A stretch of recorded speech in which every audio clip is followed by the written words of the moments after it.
Okay, welcome to this next tutorial, which is going to demonstrate to you how you're going to take the separate parts for this tow bar assembly and assemble them all to come up with a model looking like the one on the screen here.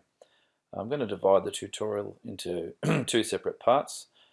Firstly, we'll deal with the ball, sleeve, washer and the nut, and then a second tutorial to do with this bracket. It's a bit more complex.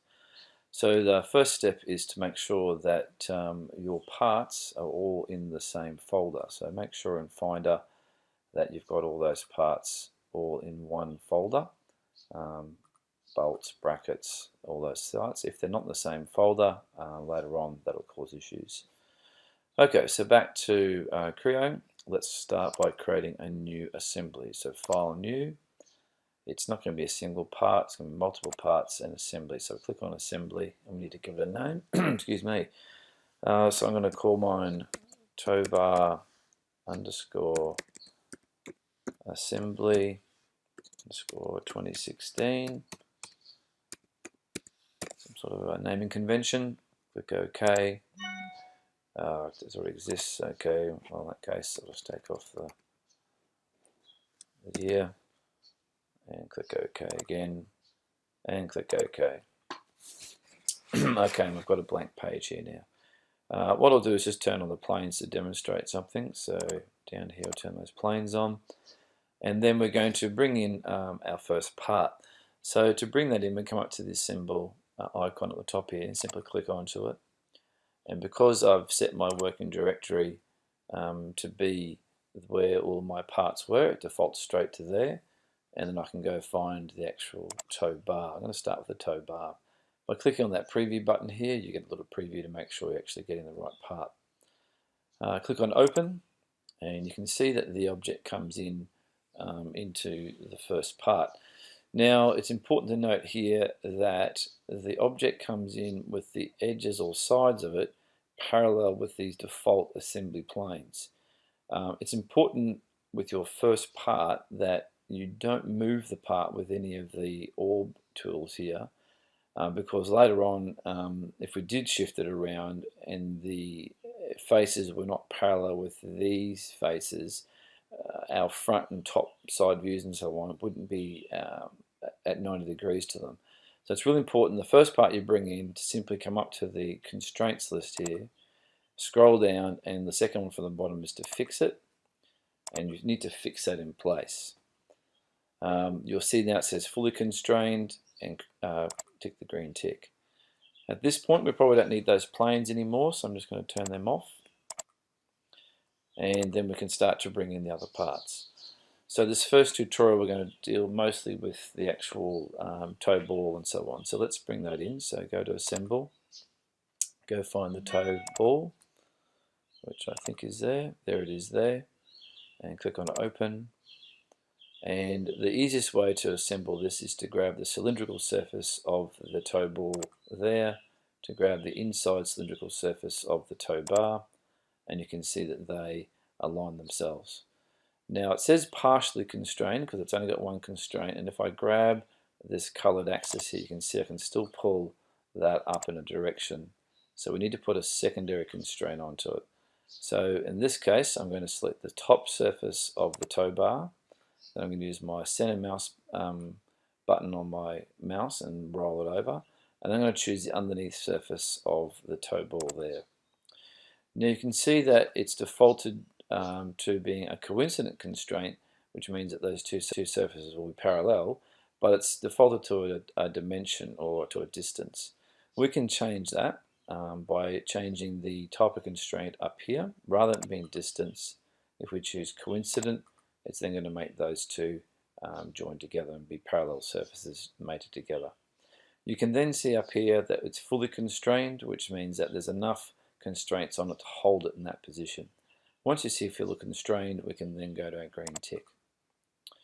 Okay, the next part to bring in, if I just scroll this over, is one that we can't see when it's all put together, and that's this mild steel sleeve that goes in between the tow ball and the tow bar. So let's go grab that. So assemble button, mine's called sleeve MS, select it and click open, and you can see it pops into the drawing just in a random position. So what I'm going to do now is just roll this around until I've kind of got it in the right orientation. Sometimes helps to do that. Then I'm going to go either the outside cylindrical surface or the inside one, doesn't really matter, outside, and then to the cylindrical surface of the toe ball. You can see now that only one more, actually, well, there's two more active constraints. You can see I can grab that axis that is still colored there, and I can pull it up and down. So knowing that the sleeve is the same thickness as the toe bar, I could grab this bottom surface here of the toe bar, and I could coincident that to the surface here of the sleeve. Once again, it's defaulted to distance. We can change it from distance to coincident. And we can see it's now gone into position there. Okay, so far so good. Oh, I should have ticked the green tick, but it's accidentally pushed my center mouse button, which actually then finalized that last process. So if you do make a mistake, you can simply select the object, right click, edit definition like you would do with a sketch, and then you can go back and change constraints. It's also important to understand where the constraints are stored. So this little box here, it says placement tab. Click onto that and you can see here it keeps a log, if you like, of the constraints that you have applied to these parts. So it shows there's a coincident constraint between the sleeve and the toe ball. Below that there's another one between the sleeve and the toe ball as well, and you can then see what type they are. So we'll just go green tick that, and now we'll bring in the next part, being the spring washer. Okay, so let's add the spring washer. So to the assemble, find the spring washer and open. Let's grab the cylindrical surface of the toe ball there. Grab either the outside cylinder or the inside cylinder of the spring washer. And we can see that they've now become coincident. Then we want to grab the top edge here of the spring washer itself. If it doesn't pre-highlight, you can just keep right-clicking your mouse until it changes to that top edge.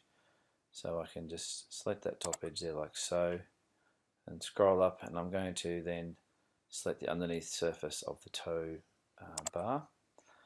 You can see it's defaulted to a distance constraint. We want to change that from distance to coincident. And you can see it says partially constrained, so we need to put one more constraint on it to hold it in the right position. So this time I'm just going to check my placement tab here to make sure it's doing the right thing. Sometimes it does this, it sort of gets stuck on a constraint. So I'm going to, that was the first constraint, that's the second one. So I'm just going to click on new constraint to make sure that it leaves that old constraint behind. And I'm going to grab the flat surface here of the washer if I can. Right click until I get to that. No. Still trying to get that to just see it. Where are we? There we are. That surface there. And we can see here that it actually hasn't selected, so I click in that box, then select that surface.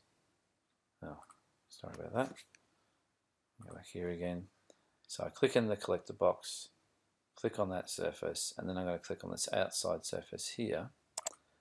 And what that did, it actually put an angular constraint in. So you can see as I spin this around, it changes the angle between those two surfaces, but it's holding that in place, so it's now fully constrained. There's no real reason, or we don't need to have that at any particular angle to anything, just as long as it's fully constrained. So then tick your box to say OK, and now we can apply a similar process to add the hex nut. So assemble tab, go find the hexagonal nut, there it is there, and open that up. Same technique. Outside cylinder of the toe ball, inside cylindrical surface this time of the hex nut. You can see they're now coincident. And then we're going to grab this time the bottom edge of that spring washer. So I'm just going to spin things around this way so I can see the bottom edge. There it is there. So we'll use that different technique. We'll go placement tab, new constraint, and then we click into the box that we want to select the surface of, and this time it's going to be this bottom edge here. If I can get it to select. No, what's it doing to me?